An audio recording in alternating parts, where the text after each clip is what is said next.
Hello, hello, IceHogs fans. It has been a while, but it's so good to see you. Joseph Zakshesky with you, and I'm joined by a very special guest today. The IceHogs had just signed him to an American Hockey League contract for the upcoming season.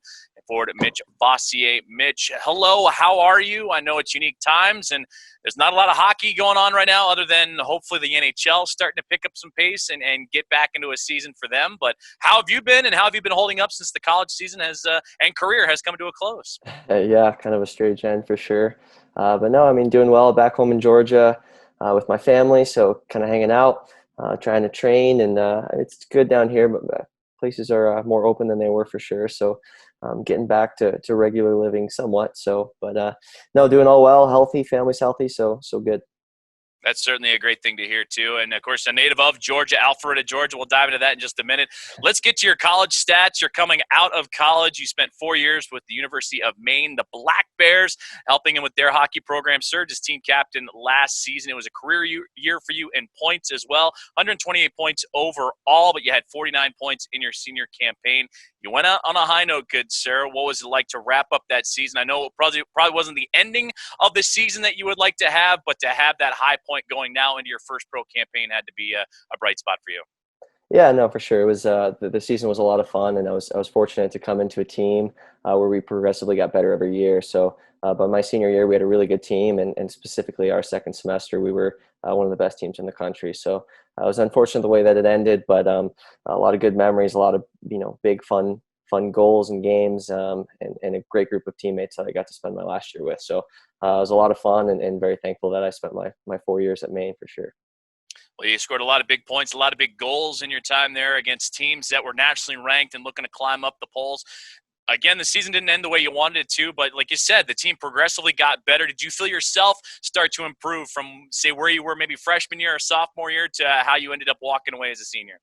Yeah, absolutely. I mean, I think it's inevitable. I think, during that time, you grow a lot, both as a person, as a player, and you kind of figure out, playing at the same level for 4 years, you kind of understand, how to, maybe find your niche in your game and what works and what doesn't work. And, I mean, obviously you just build up confidence over the course of 4 years. You've got, past experiences to lean back on.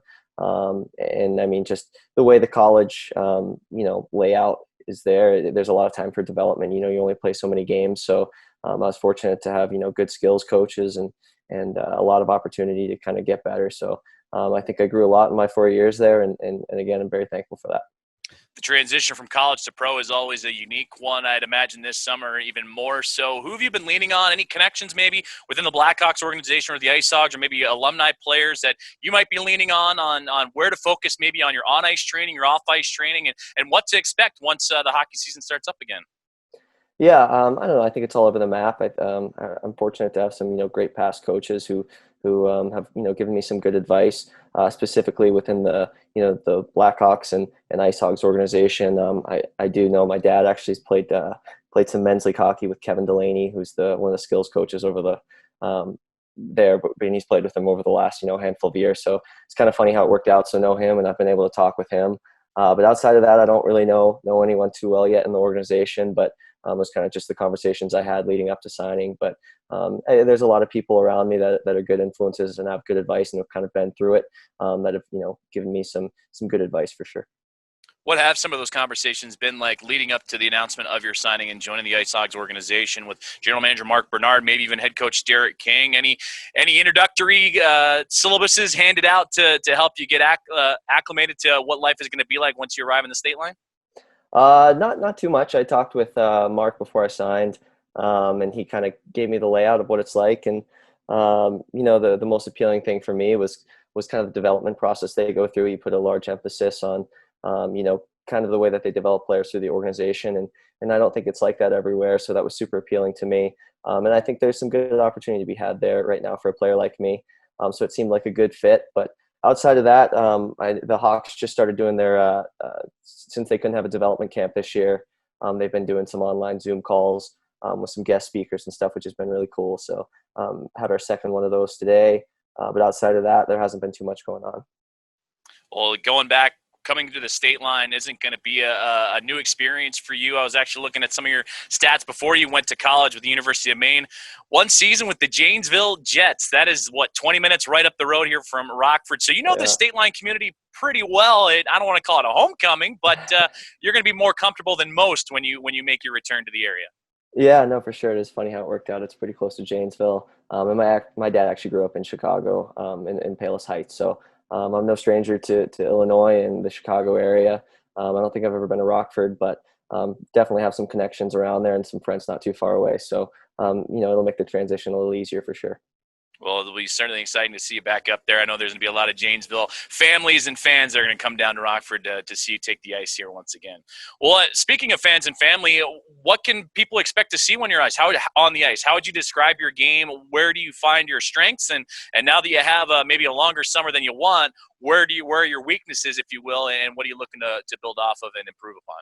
Yeah, for sure. I think I'm, an offensive-minded player. I definitely pride myself in playing a 200-foot game, but I think my strength lies in the way that I see the game and the mental side of it. I think I have a knack of where to be on the ice and getting good players the puck in positions to score goals. So I've kind of been that player for my whole life, kind of more of a setup guy. But I think as far as this long span here to work on, I think just improving my skating and strength. I think at every level, the pace just gets a little bit faster, and if you can play the game faster, you're going to have an advantage. So I think just working on my skating and obviously working out and shooting the puck and, just basic skills. But, having time to really kind of hone in on them is really nice. And even little things I've been working on, some flexibility and trying to learn how to do the splits, which is a bit of a challenge. But it's a weird time, but you can definitely, use it to your advantage to kind of work on some things that you normally wouldn't have the time to, for sure. A native of Alpharetta, Georgia, and I come from the South too. I'm a Texas native. Hockey's certainly growing all across the board. But what were some of your early hockey influences? What introduced you to the game that made you stick with it and choose that path to go from all the way to Janesville to University of Maine and now making your move into the pro ranks? Yeah. So yeah, like I said, my dad grew up in Chicago, so he grew up playing hockey and played at Yale briefly. So he loved the game and got me and my brother on skates when we were pretty young. And obviously hockey isn't, it's not massive in Georgia by any means, but there's enough of it to where if you have a passion for it, you don't really have any excuses to not progress. So I was able to live at home for up until I think I was 15 or 16 years old and be able to play competitively down here. And I mean, there's a lot of travel. We're traveling up north to play teams every weekend, but still able to live at home and have friends and the family life and all of that. So probably a little different than most people, but it worked out well and it was a lot of fun. Did you grow up an Atlanta Thrashers fan? Because that was kind Absolutely, of yeah. they were really gaining some steam right when you were in your Yeah. formative years, 10, 11, 12, or even the Gwinnett Gladiators in the ECHL. They weren't too far away either. Yeah, absolutely. No, I was a huge Thrashers fan, diehard for sure. So it was sad to see them go, especially at my age. I was pretty bummed out for sure. But no, I used to go to the games a lot, and they were a lot of fun. They had some great players. They had Kovalchuk and Hossa who just got inducted, and they had a few years where they were pretty good, and some more years where they weren't. But the games were a lot of fun, and I haven't spent too much time over the Gwinnett games. I've been to a few. One of my coaches here actually was an ex-captain of the Glad, so got to know, and even the current captain now, I skate with him a bit in the summer. He's a real good fun guy, so have some connections over there. But yeah, growing up for sure, big Thrashers fan. The hockey connection certainly strong in the Atlanta area, and from Yeah. Alpharetta, Georgia native, and Mitchell Fossier. Well, the hockey side is certainly fun, and what you've been able to produce on the ice, congratulations again on a great college career and making your way into the pro ranks. But let's get into the nitty-gritty here. Mitch Fossier Music. You released an EP in 2017. Did your research? Well, you have an extended summer. I can't imagine you've been training all the time, and through difficult times comes some of the more artistic outputs. What have you been doing, and have you been adding to your musical ambitions? Yeah, definitely. I've been spending a whole lot of time playing music. Fortunate to have some really good buds in the area who are really, really talented musicians. So I've gotten to play with them and write a little bit, and I've been working on an album for longer than I should now. So getting towards the end of that process and hoping to put it out, at the very latest by the end of summer. About how many songs do you think you have written for that album? Because I did some light reading up on it, and you're drawing from experiences from essentially your travels across the country with hockey. So I'd imagine that that time on the bus and the planes and in the cars and on the ice and at the rink and locker room and then even at home continues to add up and create more and more opportunities for you to write. Yeah, sure. No, I mean it's a lot of fun, and I think you're right with hockey. You have the opportunity to meet a lot of different people in different places, and living out in the Midwest, obviously in Janesville, but even farther out in Sioux City, Iowa, and South Dakota, and up to Maine, you kind of meet a lot of different faces with different perspective, which is super inspiring and a lot of fun to write about. So it's definitely outside of hockey. I spend a lot of time doing that. So.